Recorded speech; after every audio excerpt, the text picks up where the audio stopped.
cover page, you have my name, you have my email. Feel free. I love to help people.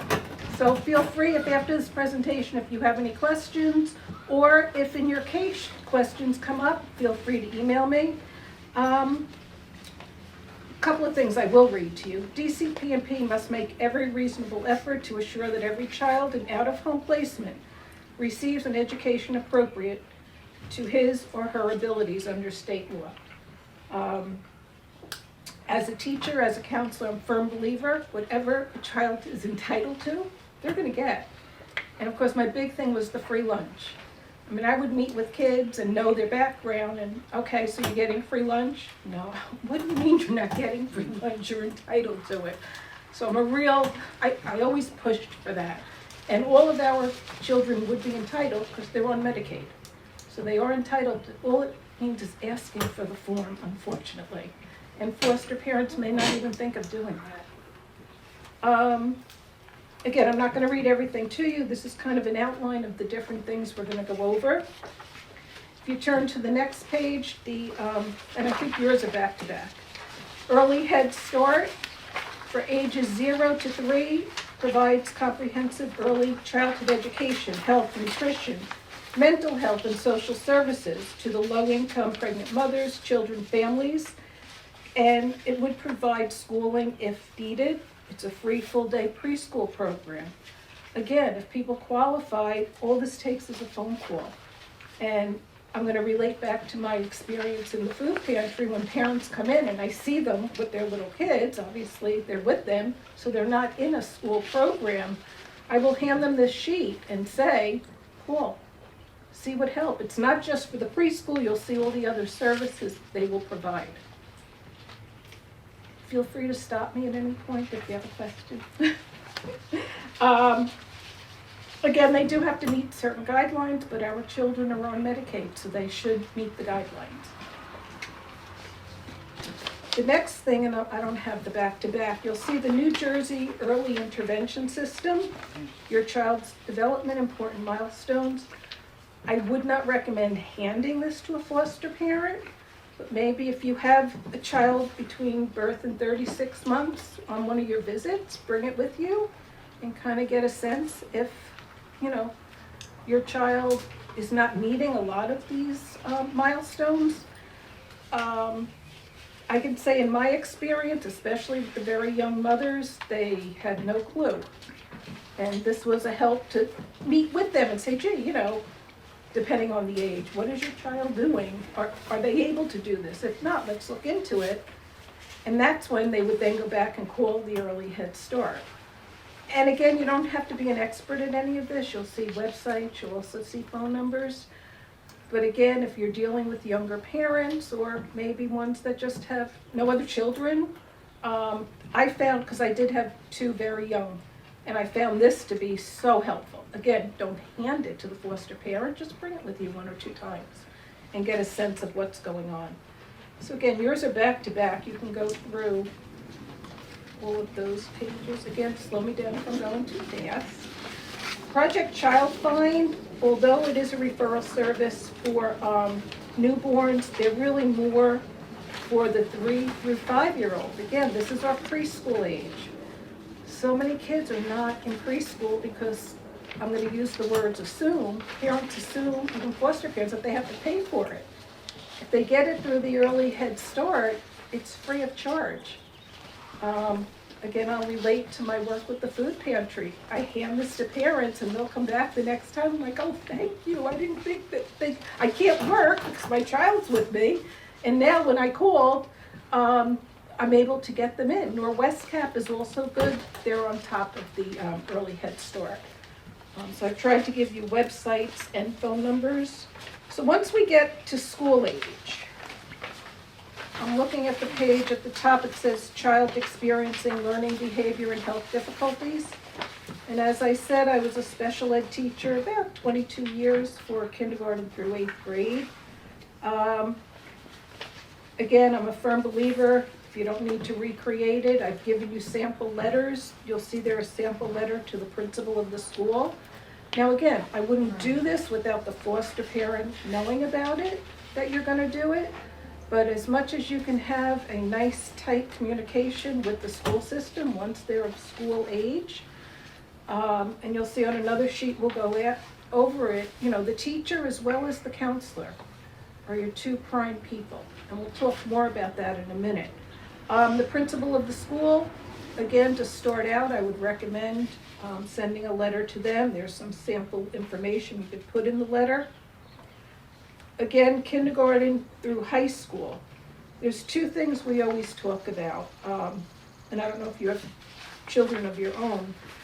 The INRS, intervention and referral services.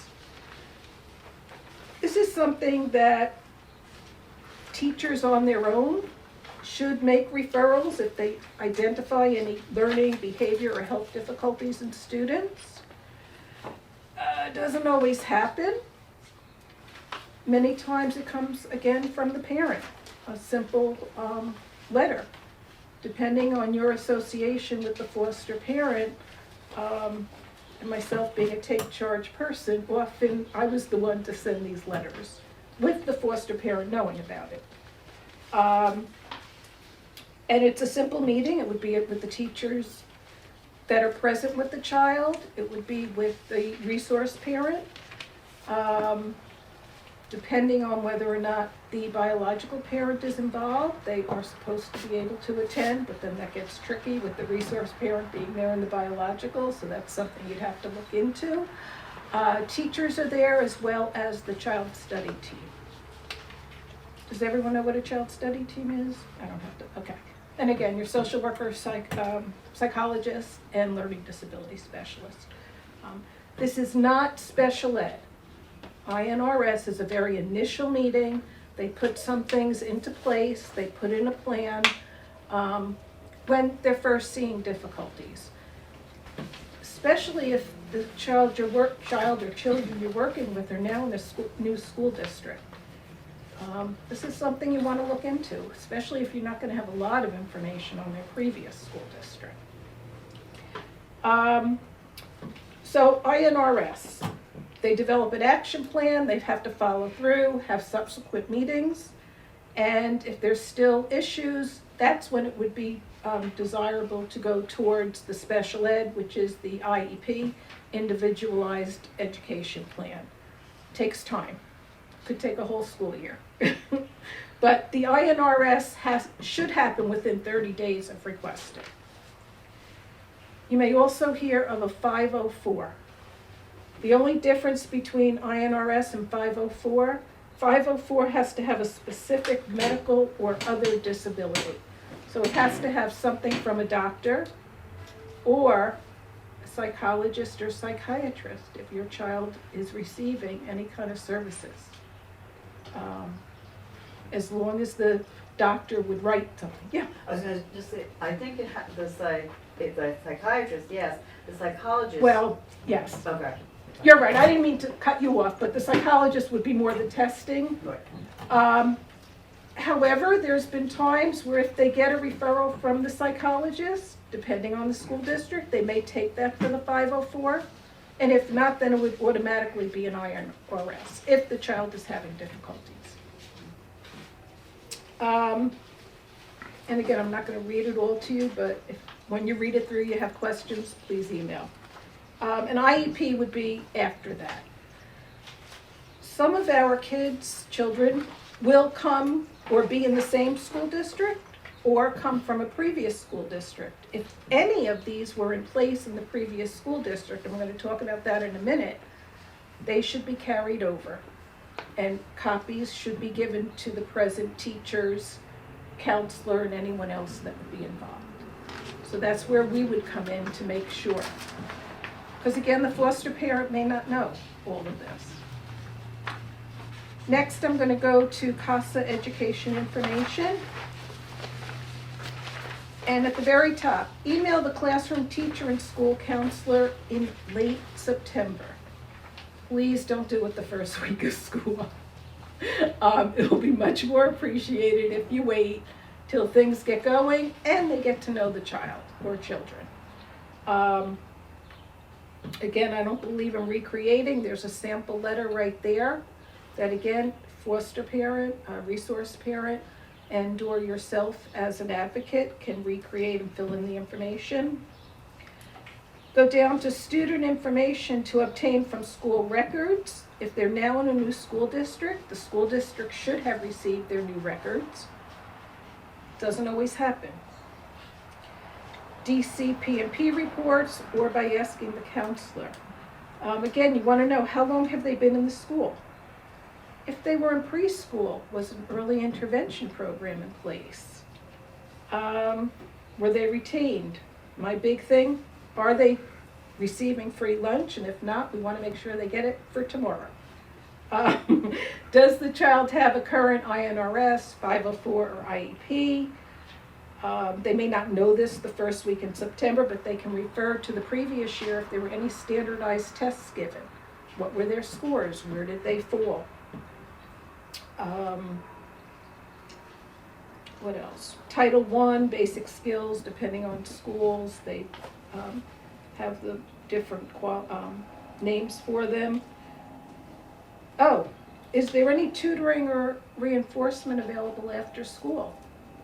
And if not after school, how about during the school day?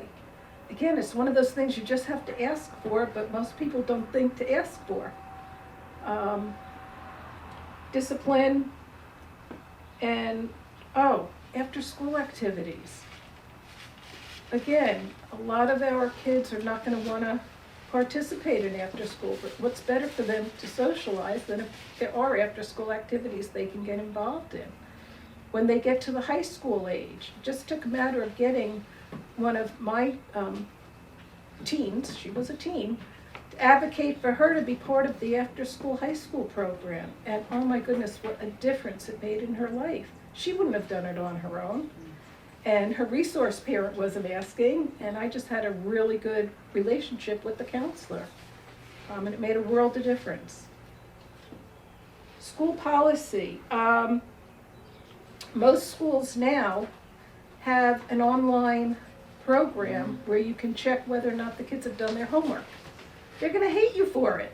I used to get emails from my teens. Why did you tell him I didn't do my homework last night? Because you were supposed to do it, and you got a 0, and you're going to fail. And I'll continue doing it until you do your homework. All you have to ask, I was able to get on the parent portal through the counselor. They just gave me the website and I signed in. Again, make sure that the resource parent knows that you're doing this, if they're not already. But for the teens, I had where I would check their homework and check their tests and everything else, because both had been failing. And the same for homework. Here's a biggie. When you ask your child, do you have a computer? Yes. I don't mean, do you use mom or dad's phone? I mean, do you actually have a computer you can sit at? Because to do homework on mom or dad's phone, especially if there's additional siblings, that doesn't work well. Mm-hmm. And we can possibly have resources to get them a laptop or through the school system, but that's a huge one. Even when I was a counselor, one of the questions, do you have a computer? Oh yeah. No, the phone isn't conducive to doing homework. And then the last section, I have a discussion with Chels, some of the questions that you can just ask them. School supplies. I don't have to tell you, probably for your own children, you get the list in September or before school even starts of the specific things you have to get. I know through CASA we often do the backpacks, but even in there may be specific things that your child needs that they don't have. And what's worse, when the teacher says, everyone pull out your red notebook. You don't have the red notebook. So we can always work around. I know I'm speaking for CASA, there's always donations, but I can tell you to tell a child, pull out your red notebook, and the ones who don't have it, as simple as it seems, it just makes them different and makes them stand out. The next is the career clusters and interest survey. How many times do we ask a teen, what do you want to do later on in life? I have no clue. I have used this both with my own students as well as my CASA kids. There's a couple of pages there, I'm not gonna go over it, it's real easy to fill out, but I know with my CASA kids, they love to do it. And in the very end, it comes out the 16 career clusters, if you've ever spoken about that. And then talking to them, I can relate that my own CASA kids never thought about that, never thought I would like doing something like this. My part of the presentation is more like a case study, so there are rules, and then there are things, the way things are supposed to work, and then there's the way things actually happen. So we're gonna work through the kind of experience I have with my kid. And I started when the kid was a freshman in high school already, and in his, I don't know how many different schools by then. When I got him as a freshman, he was living in a therapy home. So let's just back up very quickly to put everybody else in place. Parental rights were terminated long ago. Series of placements, he was adopted, and then the adoptive parent gave him back. So at the time I got him, there was nobody, right? There's no parent, there's no resource parent. Therapy parent, start this right off. The therapy parent is not a parent, right? It's a paid employee, right? So they are, in my mind, are not the same as a resource parent. And I for a variety of reasons, but I don't think even legally they're have the same role as a resource parent. So the parent usually has the right to make educational decisions, and you have to get in a process to overcome that. Yeah, I mean, you're the one that's going to be speaking up. So the kid was in a therapy home. His classification was other health impaired. As was just indicated, he had multiple diagnoses.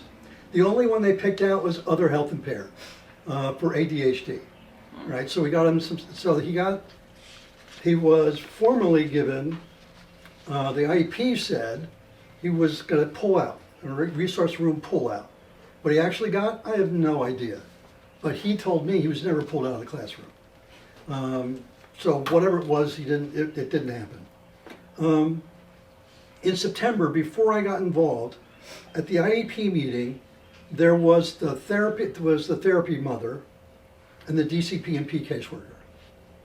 At the end of the year, the school district didn't tell anybody about the IEP meeting.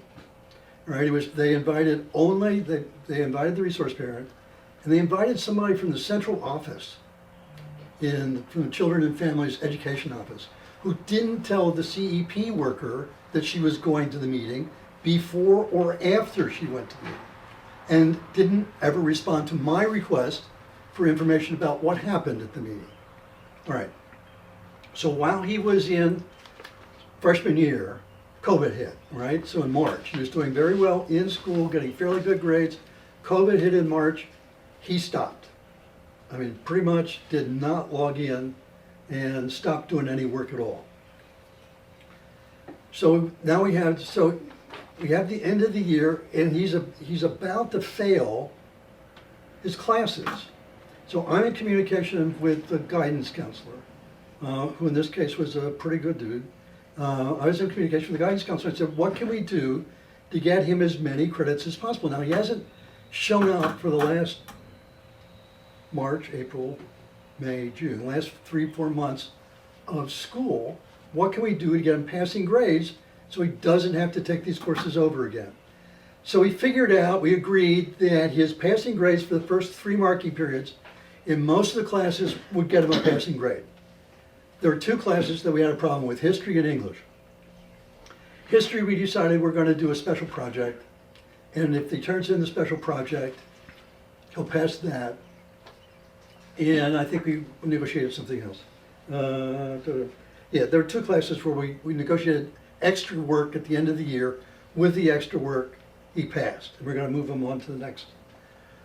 Among other things that happened, though, when the division, or when the school year ended, and before the student finished his extra work, the school took their computer, away. So he couldn't actually finish some of the work he was supposed to be doing. So that's when, with Tracy's help and Tamara's help, we got him a Chromebook.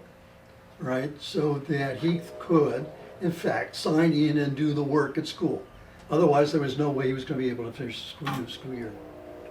All right, sophomore year, new school. He spent about a month with a relative. That did not work out. They were very good siblings, not very good parent-child relationship. And now they have no relationship whatsoever.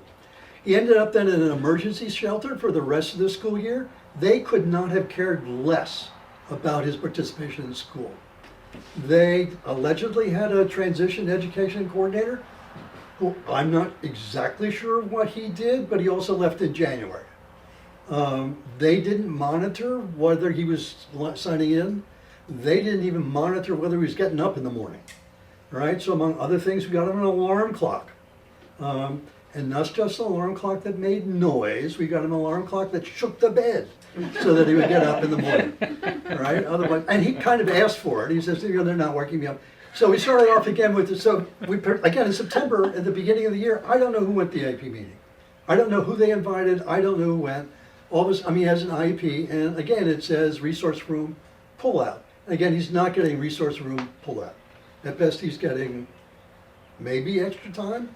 He said, well, didn't make any difference. He wasn't doing anything. So it didn't make any difference what he was getting. But my argument was that he had an IEP, right? He was doing things remote, and the school was doing nothing, zero. No affirmative effort on behalf of the school to engage him. So in my mind, that was a screw up, right? That they should have been doing something. And so I would continually email the school counselor more than anything else. How's he doing? What's he doing? What do we have to do? And occasionally got him caught up a little bit and then didn't caught up. I got on the parent portal. They finally suggested very late in the year, so I could figure out, when we found out that the place he was living couldn't care less whether he was signing in or not and wasn't monitoring it, I got on the parent portal and was able to monitor whether or not he was going to school. Then I would bug the shelter and say, he's not signing in, and they would say, they were not helpful. Where are we? Resource room, no accommodation for remote learning, no accommodation for remote learning. They did nothing whatsoever. My goal at some point was I was emailing the schools like, can you have, allegedly, at some point they were saying, he's in a resource room. So there are two teachers in a resource room. That's what they always tell you. Two teachers in a resource room, the regular teacher and the teacher that helps all the slow kids, all the kids with IEPs, right? So I said, well, yeah, so what is that teacher doing for my child? They're not doing anything for him. They're not calling him. They're not reaching out and trying to get a hold of him. No response. He moved to a crisis program towards the end of the year where they did monitor what he was doing. So for the last 90 days of the school year, he was signing in and getting good grades again. Perfect attendance because they made him show up. So he's doing pretty well. All right. At the June IEP meeting, I told the school to invite the rest of the team. So the whole team showed up. The CMO, DCPMP, the law guardian, and me, and the kids showed up. So we were all involved there. The child study team who led the IEP meeting said, there's nothing we can do. He's failing all the classes. That's it. I said, well, summer school. What can we catch up on summer school? If he can't keep up in the regular school year, the summer school classes are accelerated. We're not going to even talk about it. So we bypassed the child study team, went to the school counselor again and said, look, we got to get, what can we do? I mean, so we know we can do it, and it was the shelterer that dropped the ball, and you guys really didn't help all that much. What can we do? All right, so we made arrangement again, extra project for history, right? And so with the extra project with history, we got him a pass in history. Now we have English.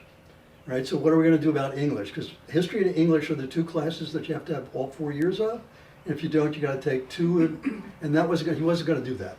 He had the opportunity to go to school in person, January, and he said he was going to. And the next time I talked to him, he didn't. And the response was, he didn't want to go to school and have teachers start yelling at him for being behind.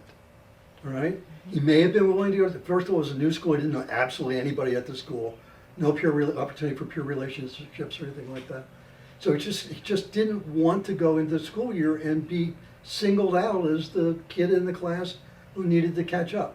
So he stayed remote and didn't sign in again. But, all right, so English class, they agreed. The child study team teacher said they had in-person summer school, which it turns out they didn't have in-person summer school, they had online summer school. So we got him signed up for an online English course for the summer. So if he did the history course and if he did the English course, he'd be behind in credits, but he wouldn't have to take extra classes. And the way it would work, we could get him enough credits in his junior year to put him back on par to graduate this coming year. All right. So it was a little touch and go again, because now he's moved to yet a new placement. All right, and they were more interested in their rules. They screwed up his ability to get a job. They screwed up a couple other things. So they were more interested in enforcing their rules than actually helping him through finishing the school year. So we didn't get our history project in until the day it was due.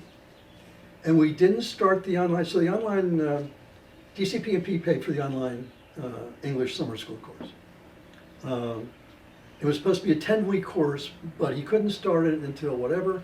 So at the time he was supposed to start it, there was only like 6 weeks left. So now I'm negotiating with the guidance counselor, can we get an extra time? They didn't finish because he's only starting with 6, it's supposed to be 10. All right, 2 weeks left to go, he hasn't started yet.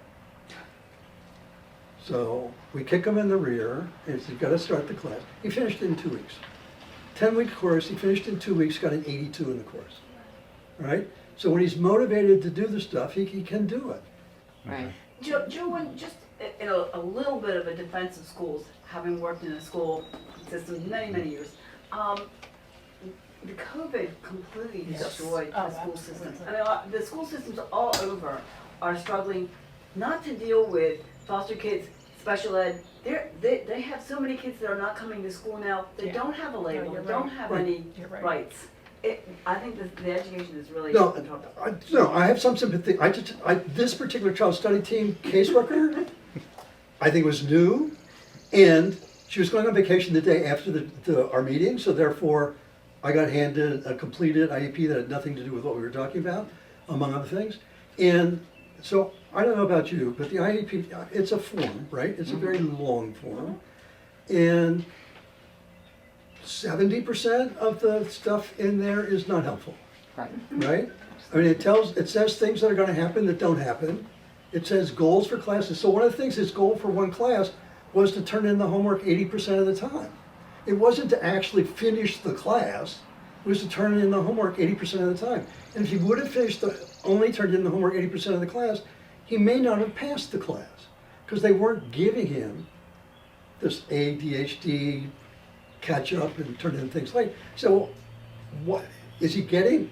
He's doing the work, but he's turning in late, but you're marking down the late part. I thought the teachers are allowed to do whatever they want to do. So I mean, they weren't willing to do much accommodation. Yes? A question.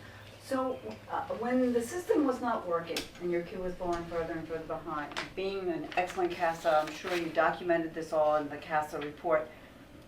Does the court do anything to support what happens? No, no, it's more, if you And they don't really mind, can't force it it's more either. being individually involved with the school counselor. Once they have the IEP, being in touch with the case manager and saying, I have the action plan in front of me. These are the specific goals. He's not doing his homework. But you know, Dawn, one of the problems that I also have a child with an IEP, my CASA kid. And we had a meeting in March, didn't get a copy of the IEP until almost the beginning of May. Ooh. The IEP was very different from what was discussed at the meeting. That's Many of the people for the IEP wouldn't sign it because there was a lot of stuff that wasn't. Okay. And then it becomes hard for us to be able, because we don't get the copy necessarily True, as the CASA. No, you're right about that. You can request it, it's a legal document. Yeah. I Again, did. you're presenting your papers in the And very as a beginning CASA, we to are show- entitled to it. Yes, Yeah. yes, Because the absolutely. court Without a doubt. assignment really, Absolutely. But really they don't documents do that. it quickly. No, I understand. They will do it, but But, they get, it yeah. goes out to DCP No, you're absolutely- first, and then eventually. Absolutely. But there are laws. I mean, Yes. there are laws and regulations Oh, absolutely. which Oh, have the judge timelines knows Yes. what assigned. happened. So when a Without a doubt. school, I was going to say, I can't say it because I'll edit it when out. when the school messes up Yes, or ignores or Oh, yeah. whatever, the school district can be. held liable for not Well, I mean, conforming to the law. well, they can, and you could go to a hearing and everything, but Right. you don't want to do Of that. course not. But you certainly can just remind them Yes. that without a there are doubt. timeframes Yeah. that they are supposed Yeah. to meet, Absolutely. which can only serve the child. I mean, if Absolutely. you wait for 3 months for an Yeah. IEP, that's crazy. So, yeah, so I was documenting this, and I was also documenting the fact there was no one advocating for the child. So in 2 successive reports, I put down the court should appoint somebody to advocate for the child in the IEP meeting. There is no parent. The court needs to appoint a parent. So at the June, we had a child study team meeting. And at that child study team meeting in June, where they were talking this nonsense about he's gonna fail, we can't do anything, and all this other kind of stuff, the law guardian said that the court is going to appoint the CASA volunteer as the parent. Oh, gee, wow. Yeah, and without letting me know beforehand. Wow. But apparently, they had come to that agreement. We're gonna have the court hearing like 2 days later, where it formally happened. But I was informed during the IP meeting that I would become the surrogate parent, which flustered most everybody else in the call, because the child study team parent immediately, child study team caseworker, said that she was going to send the IEP to DCP&P to sign. Well, again, no, DCP&P does not get to sign the IEP. I'm being appointed as the surrogate, I'm the one who gets to sign. All right, so I got the IEP, made 10 pages of notes of what was wrong in the IEP, engaged an education advocate who said, why don't we just do this? Why don't we conditionally approve this much of the IEP? So we accept the IEP with reference to the classifications and the accommodations and the WHOI with everything else. Because the transition plan was to refer them to DVRS when they graduated. That's not a transition plan, and it still is his transition plan because I can't get anybody to pay attention to that. We still had goofy goals for what his classes were. But again, he's now going to a new school. All right, now he's going to his 3rd school. We had a good IEP meeting. I think everybody attended in October, including the residential clinician. We had everybody attend the meeting in October. Now he's in a residential placement again. So there's still no parent, no resource parent. We had everybody attend the October meeting. The initial response was, well, we're not going to do, it was time for a re-evaluation, right? 3rd year, well, we're not going to do the re-evaluation because he's going to graduate and we'll do it when he's a senior. I said, no, we're going to do it now. So we got them to do the re-evaluation plan. We had the eligibility meeting later. I was the only one to attend the eligibility meeting. Everybody else decided to drop off and not pay attention to what was going on anymore. He still has classified as other health impaired, resource room only. We're not pulling him out for anything. He never got the accommodations anyway, so it didn't make any difference. I got access to the parent portal immediately, monitored all his grades, what he was doing. Noticed in the beginning of the year that there were 2 classes, English and history, where he was not doing all that great. Now let's start off, back up even a little bit further. First day of school, I went to the first day of school. This is Right. junior year now or sophomore? This is junior year now, right? He's coming from the other place. We got summer school classes. I wanted to make sure everybody knew. He'd passed the classes and whatever you're looking at, he's a good student. Let's not screw him up and let's get him a good schedule, right? Otherwise, nobody had anything. They weren't even really prepared to deal with him. So I ended up with all the black and brown parents in the auditorium who were also trying to get their schedules fixed. because that's who it was. I mean, there weren't any other white parents there. I mean, that's, I guess it goes without saying. So we got the guidance counselor showed up. She was really great. She sat there with the laptop and tried to get him a schedule. I said, look, he does well in math, but not recently, because he does well with the practical problems in math, but now you're doing stuff which is theoretical and amorphous and abstract. He doesn't do well in that. Can you get him a practical math class, right? And she said, we'll try, but it turns out all those classes were full. So now he's back in a theoretical math class and ended up with a C- for the year for that. Then we got to electives. So we said, she asked, what elective do you want? I don't care. So Wait, back about up my a second. kids? Sorry about my kids? No, right, any, right? Well, I don't care. I said, whoa, let's back up here, right?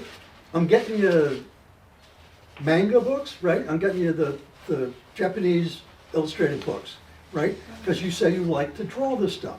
Why don't we talk about getting an art elective? Okay, so they have like 18 different ceramics. So they initially was signed up for ceramics. I said, no.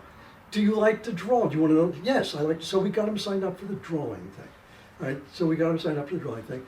After a couple of months, I'm on the parent portal. I'm looking at the thing. How many days he's absent? How many days he's tardy? A bus is picking him up a block from the residence. Why is he tardy? So apparently it gets him to school, but he can't get himself through the door. But there are two classes we got a problem. So back to school night. I haven't been to back to school night in 30 years. Right? I don't know what back to school night is like anymore. I didn't know you're supposed to show up and shut up at back to school night.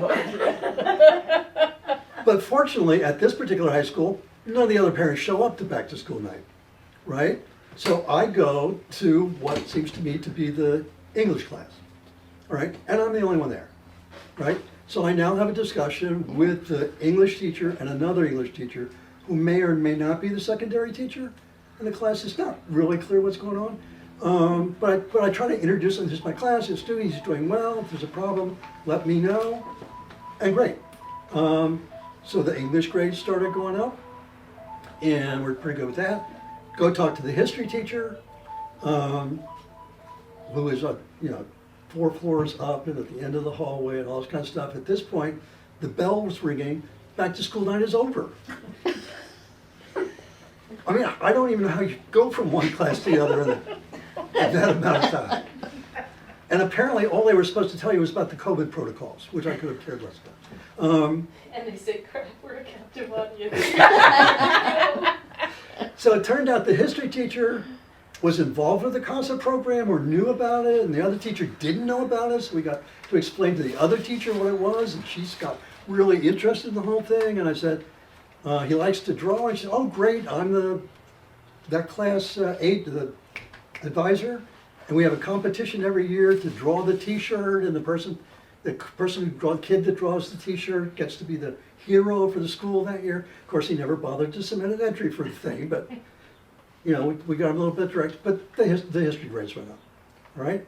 So in fact, at the end of this year, he was recommended for AP Science and Honors English.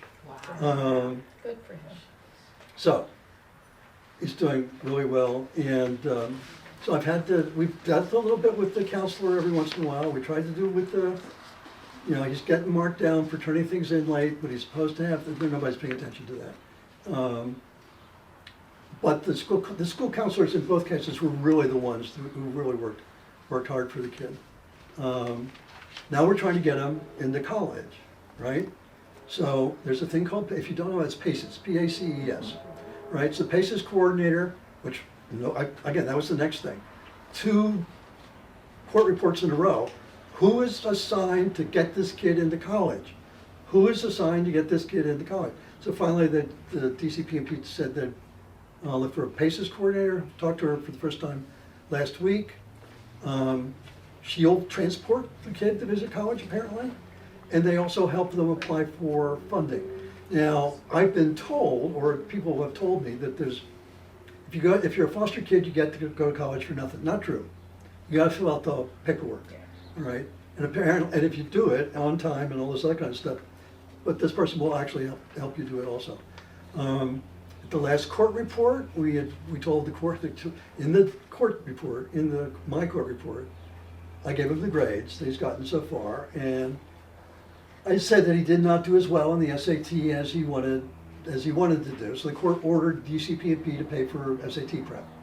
So we talked to him today to work on that also. Now, what he's gonna do in the summer, I have no idea whether he's actually gonna work on the SAT, because he's moving again. He's moving in. Hopefully he's gonna be in the same high school as he was this year, because then it will all fall apart. Because if he does not go to this high school, it will fall. He's established now a community in there. In 9th grade, he participated in football, wrestling, and track. Hasn't been able to do that since. COVID and then grades, right? So now he's all set up. He's been exercising, working out every day. He looks really great. Lost like 60 pounds. Looks really good. All hepped up for football class. If he moves out of the district, I don't know what we're gonna do. I absolutely don't know what's gonna happen. Can I ask why he has now gone to 3 high schools? Mm-hmm.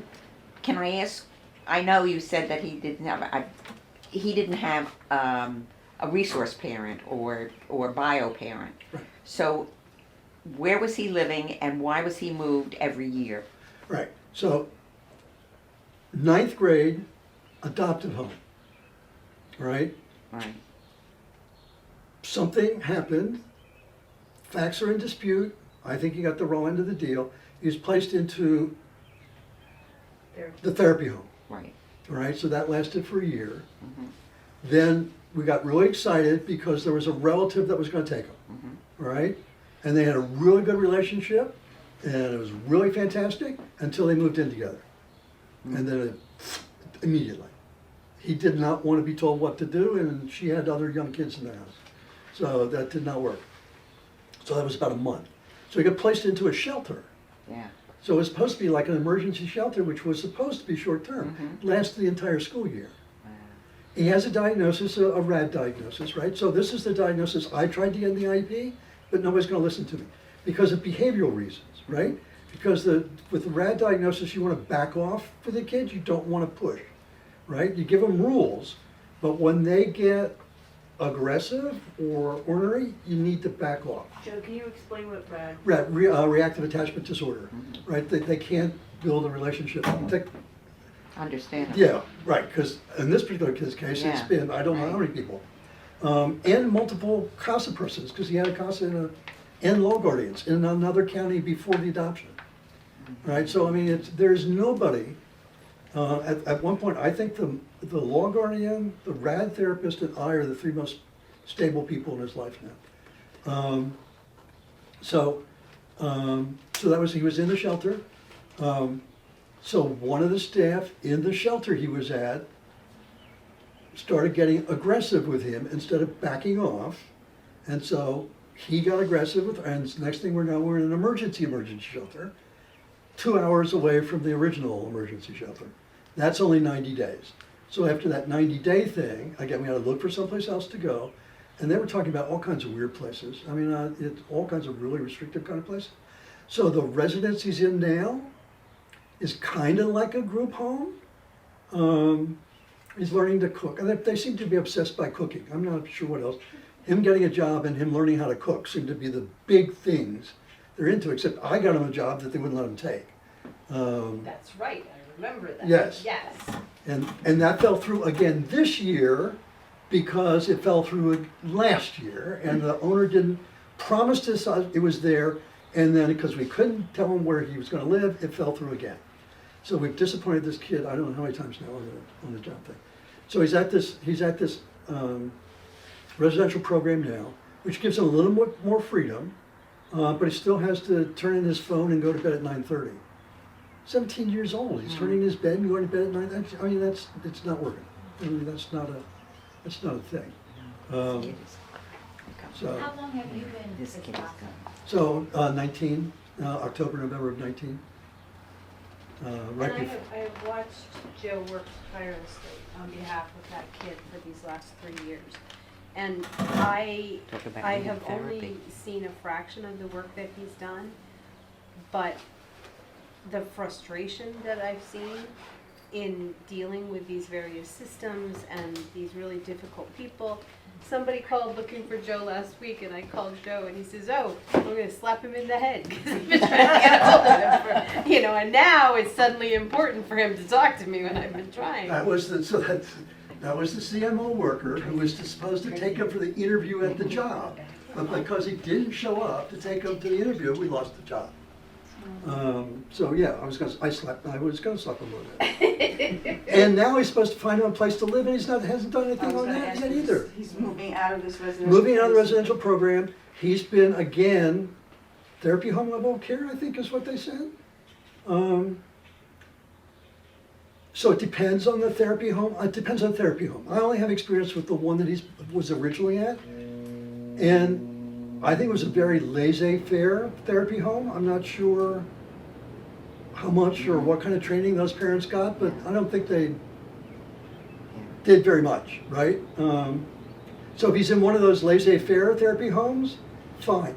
He is, again, very reluctant to go to a resource family because he just doesn't think that he's going to be able to fit into, and he found that's the reactive attachment. He failed once with one sibling. How much can I do? The biological father is back in the picture. There was some thought that may be a possible resource, so we worked on that for about 2 weeks until that fell through. And can I just say, I don't get to meet all the kids, but in this case, I did get to fill in a meeting for Joe. This is a really nice kid. For everything that he has been through, he is smart, he is sweet, he wants to do the right thing, but there's so much chaos and instability, and Joe is really the strongest pillar in his world. And I can't say enough, Joe, for how much you have gone above and beyond for this kid, and the fact that Joe was able to step in as the educational surrogate was huge, because none of the people in his world were doing anything to help him. And so Joe came in and kicked butt and took names. So, but even though the boy was resistant to all this stuff, he's made improvements because he's accountable to someone who gives a crap, who checks the portal, who picks up the phone and says, "Hey, I see that you're struggling in this. What's going on? Why were you late? What's happening?" Because that complete disengagement from all the other adults who just said, "Oh, he's 17, gonna age out soon. Not my problem." So Joe why was the should he one- work on attachments? Because Right. Someone's gonna be Why? taken he's away. disappointed every Right, and that's- time. Exactly. So has he ever tried to push you away? No. No. I mean, it took a very long time to get more than one word out of him during the initial visits. I mean, I'd go to the resource therapy home and I'd ask a question, I'd get a yes, no. I mean, it was but now we're in, I'm getting smiles, I'm getting conversation back and forth. He's telling on other people to me. So we can do a little bit, but then so I promise him, when I promise him I will follow up on something, I gotta follow through on that, right? I gotta be the one who does what they say they're going to do, and I feel really bad when, for one reason or another, we screw up. So Tracy doesn't know, but I get him a book every month, and it's a series. So there are 44 books in the series. We're only up to 8. But I saw him today, and I forgot the book, so I felt really bad. But I gave him a duffel bag because we're on our 3rd move, and despite every time he moves, we give him a duffel bag, he still ends up with the trash bags. And it drives me up a tree. It really, I mean, we carry the things to the place, and then he ends up with the trash bags. Oh, absences. So we had a problem with absences, and you're only allowed 18, excused or unexcused. Although we try to fudge that every once in a while, we get some people to look the other way. But he was approaching 12 again. So why are all these absences? It turned, when I started figuring out, so he's got, every 4 weeks he has a team meeting at the residence. They were keeping him out of school for the team meeting. So I said, no. And the DCP worker was with me on this one. Can we at least do it so, he doesn't have to miss a day of school? for the team meeting. So they agreed. And then the next team meeting, the people at the facility said, he's done really well in the facility, so we're going to let him stay home from school one day. I go, wait a minute. What the hell? You don't reward kids by not sending them to school. Think of something else. We're not going to do that. So yeah, so it's still a work in progress. So some of the lessons learned. Don't worry about everything in the IEP, worry about the most important stuff, right? I really wanted the RAD diagnosis in the IEP because I was worried that he gets in trouble, he will act out occasionally and get in trouble. Not, he knows he needs to back off, but if he's pushed hard enough, he just can't respond. It's an automatic. We did this whole neuron thing where, right, the stress reaction, you don't get the think part, it only is the auto reaction part. So that's what he does. So I wanted in there, in case there was a behavior problem, that they didn't put it in, they didn't pay any attention to, but it's on the record that I've asked for it. So in the event there's an incident, I can say, look, I tried, you didn't pay attention to me. The other goals, 80% of turning in homework, Which or is ridiculous. know how to do, 60% of the equations by the, I mean, forget that. That's total nonsense. Nobody pays attention to it. And quite frankly, you should have passed if you turned in the homework 80% of the time and forget about everything. But they don't pay any attention to that. Transition plan is a joke. We're ignoring it by trying to actually doing things because and we tried to get them referred to, it started, again, you can do transitions by 14, I think. You can begin doing the transition plan. We tried to get it, the school was into trying to get them a referral to DVRS, pre-employment training, which probably would not be a benefit for him, but I did want to do the vocational assessment.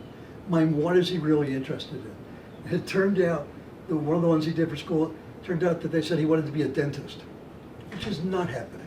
Yeah. It's just absolutely not happening. Not going to be a dentist. He wanted to be an accountant because he figured you make a lot of money as an accountant, right? Also not happening, right? It would be too boring. He would absolutely never be able to sit through that. So we're still working on trying to figure out what he really wants to do or be. But the vocational assessment thing is what we're really trying to get him to plug into, although we've had the discussion, what kid goes to college and ends up doing what they think they're going to do freshman year? Right. Now, it can screw you up if you're absolutely in the wrong thing, but you end up doing all kinds of stuff you're not planning on doing. I think a lot of kids don't really have any clear ideas until they actually start going out and having experiences. And, places that do a lot of internships, that kind of thing, are great for kids that have no idea. Well, yeah, so that's my next crisis, right? So the next crisis, and I'm going 5 states away for a couple months. The next crisis is that he's supposed to start an internship at the high school in July as part of the AP class. So as part of the AP class, he has to do something, they're calling it an internship. So he's supposed to go to the school from July through August every day in the morning. Well, A, I don't know where he's going to live to see if that's even practical, and B, I don't know who's going to transport him. And I'm sure he hasn't asked anybody yet. So I found out this morning, so we're going to try to figure out what. Why isn't the school providing transportation? I have no idea whether they will or not. I mean, at this point, I got to And try they to find should. out. So, Joe, Yeah. if Absolutely. there's not anything else, we can look at getting Ubers. Right. I would, yeah, I'm going to try to find out. I mean, it's, the place where he's at now should be able to transport him, but again, they transport the kids at their convenience, not at the kids' convenience, at their convenience.